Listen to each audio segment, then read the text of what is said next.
Nem sempre bons testes e resultados positivos na pré-temporada são sinais de um bom ano para a equipe. Muitas vezes as escuderias acabam ficando hypadas antes do início das corridas, mas acabaram fracassando miseravelmente quando se apagam as luzes vermelhas nas primeiras corridas. Foi pensando nisso que nós no F1 na Mochila viemos te mostrar o top 10 carros que foram um fiasco. Fizeram barulho no paddock mostrando ser a nova maravilha da engenharia moderna, mas no fim das contas deu mais frustração do que alegrias. Aquele real desapontamento. Fala galera do F1 na Mochila, tudo certo? Espero que sim. Bom, vamos já começar de número 10. Em 10º lugar na nossa lista temos a Benetton B196, que veio ao grid lá em 96 com Jean Alesi e Gerhard Berger, após seus 2 títulos consecutivos com Michael Schumacher no volante. E sendo bem sincero, não era um carro tão ruim, mas não há como negar que havia uma enorme expectativa após o sucesso estrondoso da equipe nos 2 anos anteriores. Inclusive a equipe dizia que seu carro no 96 teria um sucesso semelhante ao da temporada passada, B195. Não à toa, Schumacher também garantiu que a equipe o faria levar o 3º título mundial consecutivamente, caso ele se mantivesse na escuderia, o que não aconteceu. A Benetton falhou e fechou aquele ano sem nenhuma vitória, com um modesto 3º lugar no campeonato de construtores, uma temporada decepcionante para que na época era a atual campeã mundial. Na 9ª colocação, vamos falar da equipe mais badalada do momento e que com certeza muitos torcem porque é modinha. O roteirista tá polêmico hoje. A Mercedes. A equipe lançou em 2010 o MGP W01, o primeiro carro após sua volta às competições de Fórmula 1. Vamos lembrar também que a montadora alemã comprou a lendária e meteórica equipe Brown, que havia sido campeã no ano anterior, então as expectativas estavam lá em cima, mas que foi visto na pista foi totalmente o contrário. Sendo bem sincero, Ross Brown enganou e muitos empresários da Mercedes, que decidiram comprar sua equipe, visto que para que o carro da temporada de 2009 ficasse perfeito e digno de um título, Ross desembolsou uma grande quantia de dinheiro, deixando a equipe com pouquíssimas reservas para possíveis futuros investimentos. E todo esse gasto foi pesar ao longo do ano seguinte, onde a Mercedes pegou o carro totalmente subdesenvolvido. Basicamente, a escuderia alemã imaginou que teria um candidato a título, mas no fim ganhou mesmo uma Haas prateada. Aliás, Ross Brown poderia ganhar o troféu de melhor investidor do século na Fórmula 1 depois dessa venda. Isso levando em conta que ele comprou a equipe por apenas £1. Muitos dentro da equipe já acreditavam que a temporada de 2010 poderia ser até que fraca, mas fora do paddock as expectativas estavam nos céus, uma vez que Michael Schumacher, ele de novo desistiria da sua aposentadoria e voltaria para pilotar uma das flechas de prata, mas que de nada adiantou a volta do alemão, que naquela temporada nada pôde fazer, apenas contribuir no desenvolvimento, se é que teve naquele ano. A equipe alemã conseguiu somente a 4ª colocação no Mundial de Construtores com nenhuma vitória e com 3 humildes pódios, todos esses com o futuro campeão Nico Rosberg. Isso para você ver que a atual potência hoje da Fórmula 1 penou lá atrás. Em 8º colocado no nosso ranking temos a Ferrari 642-643 de 1991, ano em que o Alain Prost, o professor, estava pilotando na equipe de Maranello, juntamente com o já citado Jean Alesi, ele de novo nos fiascos. Vale lembrar que no ano anterior, Prost também estava na Ferrari e perdeu o título mundial após aquela colisão com Senna em Suzuka. Ou seja, as expectativas sobre a Ferrari estavam altas para a temporada de 91. A equipe também acreditava que iria se sobressair frente a McLaren, Williams e Benetton, visto que as empresas mudaram muito seus carros de 90 para 91, com mudanças de motor, caixa de câmbio e alguns atrasos na engenharia dos carros. Em compensação, a Ferrari só deu uma repaginada no seu antecessor, ou seja, provavelmente a escuderia italiana ia brigar por título naquela temporada, mas ficou só no provavelmente mesmo. O que se viu foi um baile das McLarens e Williams frente às Ferraris, mesmo tendo um início promissor no GP da França com o 2º lugar de Prost. A equipe acabou não vencendo nenhuma corrida na temporada e ficando na 3ª colocação do Mundial de Construtores, somando apenas 55,5 pontos. Além disso, no fim daquela temporada, Alain Prost foi demitido da equipe na última etapa em Adelaide, na Austrália, após discutir com partes da administração da Ferrari. Resumindo, a Ferrari fez uma péssima temporada digna de vaias, Prost foi demitido demitido antes do fim do seu contrato e ainda viu Senna, seu arquirrival naquela época, ser campeão mundial. Indo para a 7ª posição da nossa lista, temos a Lotus CT, da temporada de 1988, que tinha como pilotos o brasileiro e atual tricampeão mundial Nelson "o Brabo" Piquet e Satoru Nakajima. O carro da Lotus naquele ano tinha a cor amarela clássica com o patrocínio da Camel, uma verdadeira lenda nos circuitos, e apesar de ter perdido Senna para a McLaren naquele ano, a equipe contratou o atual campeão Piquet, ou seja, uma receita certa para o sucesso, certo? Errado. O carro da icônica escuderia foi um verdadeiro desastre, mesmo usando o motor Honda, que era infinitamente melhor que os outros daquele grid. Motor esse, por exemplo, que estava na McLaren MP4, que dominou a temporada. Um dos motivos para o fracasso foi o chassi do veículo, que não era bom o suficiente para aguentar e controlar a incrível potência daquele motor. A Lotus subiu somente 3 vezes no pódio com Nelson Piquet naquele ano, sendo os últimos pódios da equipe na história da Fórmula 1. A escuderia somou somente 23 pontos naquela temporada, bem abaixo dos 64 somados na temporada anterior, mas a marca de 23 pontos foi a melhor da equipe até a sua extinção em 1994, ou seja, podemos dizer que a Lotus CT foi o carro do início da derrocada da equipe inglesa. Um triste fim para uma escuderia lendária das pistas. Em 6º lugar nós temos a Toyota TF102 de 2002, ano em que a equipe japonesa contava com o finlandês Mika Salo e o escocês Alan McNish, e também o ano de estreia da equipe nas pistas, e para que a escuderia recém-chegada na Fórmula 1 não passasse vergonha, no ano anterior a montadora investiu pesado no desenvolvimento do carro, além de fazer diversos testes com o carro, mas de nada adiantou. Até que a equipe japonesa começou bem a temporada de 2002, conseguindo pontuar logo na primeira corrida em Melbourne, com Mika Salo terminando em 6º.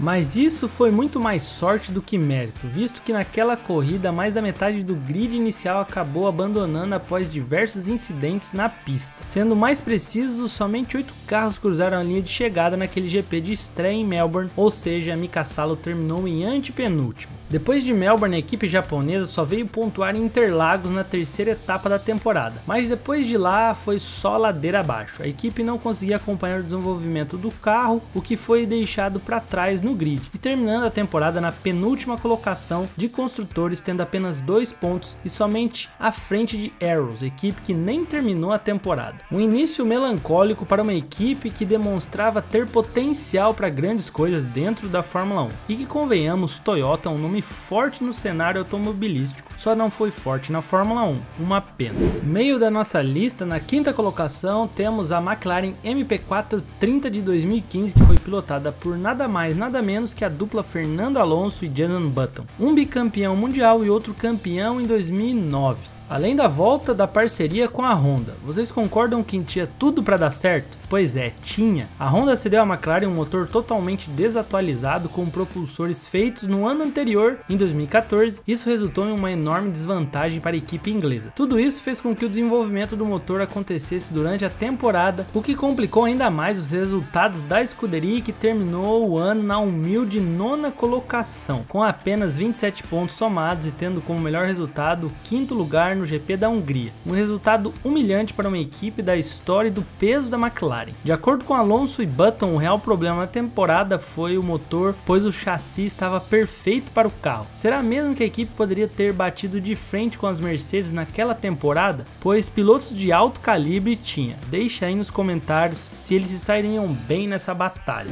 Na 4ª posição temos a Williams FW26 de 2004, que teve como dupla principal de pilotos Juan Pablo Montoya e Ralf Schumacher, mas ao longo da temporada Montoya teve como companheiros o espanhol Marc Gini e o brasileiro Antônio Pisoni. A equipe de Sir Frank Williams na temporada anterior estava brigando ponto a ponto com a Ferrari e McLaren, o que elevou muitas expectativas para a temporada de 2004. Acreditando que a equipe poderia conquistar o tão sonhado campeonato de construtores, que não vinha desde 97, e um plano que a equipe teve para atingir esse objetivo foi mudar a forma do bico do carro, colocando o famigerado nariz de Morse. O objetivo era que com esse bico haveria uma remoção de qualquer interferência com o fluxo de ar ao redor da asa dianteira. Sendo assim, a introdução do nariz de Morse faria o carro ter um maior downforce e um menor arrasto, mas não foi bem assim que aconteceu. A peça no carro causou um peso enorme ao veículo devido à sustentação necessária para o nariz, ou seja, o que era para deixar o carro talvez mais leve acabou deixando muito mais pesado e lento, inclusive por adição proposital de peso para passar em testes de batida. Algumas equipes estavam até avaliando a possibilidade de colocarem o tal do bico do carro igual em seus carros, mas depois do fracasso da Williams viram que seria uma péssima ideia. A equipe inglesa voltou com seu bico tradicional no GP da Hungria, somando mais de 41 pontos nas últimas corridas, além dos outros 47 que somou nas 12 primeiras, contabilizando 88 pontos e ficando na modesta quarta colocação do campeonato. Abrindo nosso pódio com a terceira colocação, nós temos a Honda RA107 de 2007, que contava com Jenson Button e Rubinho Barrichello ali no comando dos carros. A Honda vinha também com altas expectativas depois de Jenson Button obter ótimos resultados no fim de 2006, e o lançamento da RA107 também estremeceu o mundo do automobilismo na época, que é mais das antigas, talvez lembre daquele carro icônico com o planeta Terra representado no chassi, e segundo a equipe o objetivo era conscientizar as pessoas sobre a preservação do meio ambiente. Mas todos nós sabemos que a equipe não tinha mais patrocinadoras e a pintura representativa foi uma saída aí de marketing. Mas tirando a pintura linda da Honda, tudo foi um desastre. O carro era simplesmente imprevisível na pista, se arrastando nas retas e não tendo downforce suficiente nas curvas, o que resultou num ano terrível para a fabricante japonesa, que somou apenas 6 pontos ao longo do ano e ficou na horrível 8ª colocação na classificação dos construtores. Inclusive tenho certeza que se colocarmos a Haas de 2021 e a Honda de 2007, a corrida acaba por desistência das duas e a gente não sabe quem iria chegar por último. Na colocação preferida do Valtteri Bottas, a segunda, nós temos a Ferrari F2005 de 2005, obviamente.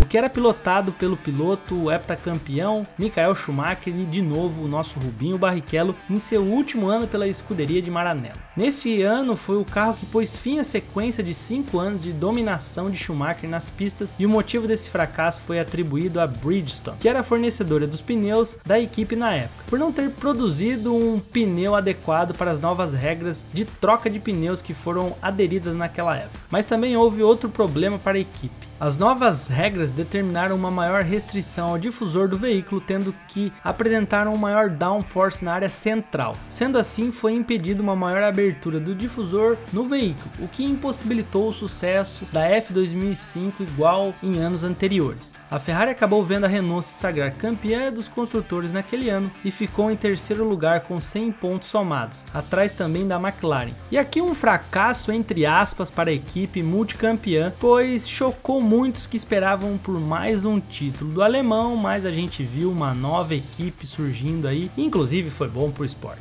Enfim, chegamos na primeira colocação dos fiascos, mas antes deixa o like se gostou do vídeo até aqui, se inscreve no canal, corre lá pro Instagram assim que acabar esse vídeo, pois lá vai ter muita coisa inédita nesse mundo de Fórmula 1, confia. Nosso primeiro lugar da lista temos a McLaren MP4 18 de 2003, que tinha como pilotos David Coulthard e Kimi Raikkonen. O carro projetado pelo famoso designer Adrian Newey estava vindo com grandes expectativas para a temporada de 2003, obviamente com esses dois grandes nomes e mais Adrian Newey, e com grandes avanços aerodinâmicos, e realmente parecia que essa McLaren estava à frente do seu tempo e queria dominar os circuitos com tranquilidade, mas essa expectativa foi em vão. A carroceria do veículo era bastante apertado, o que causou uma certa desconfiança no que o carro poderia apresentar dentro da pista, e foi justamente nela que o problema do carro surgiu. Ele não conseguia dar pelo menos 2 voltas sem pegar fogo. Aliás, o carro não estava passando pelos testes de colisão também. Sendo assim, a equipe inglesa teve que regressar ao seu carro anterior, o MP4 17, de uma forma revisada e repaginada. A McLaren até tentou continuar com o MP4 18, mas ele estava tendo diversos problemas aerodinâmicos que só seriam resolvidos com um novo desenho de chassi, ou seja, um projeto do zero.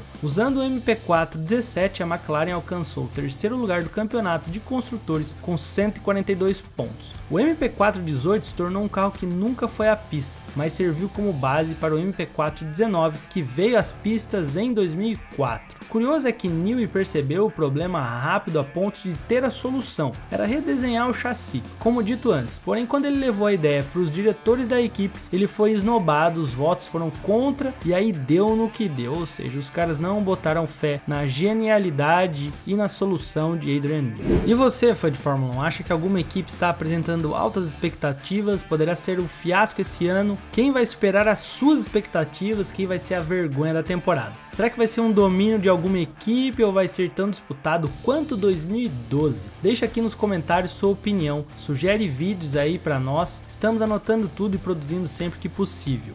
E se antes eu te pedir para seguir nossa página no Instagram, agora aqui uma outra ordem de equipe. Continua no canal, assiste outro vídeo que já vai começar, porque se você gostou desse aqui, você vai gostar do outro, então dá essa moral pra nós.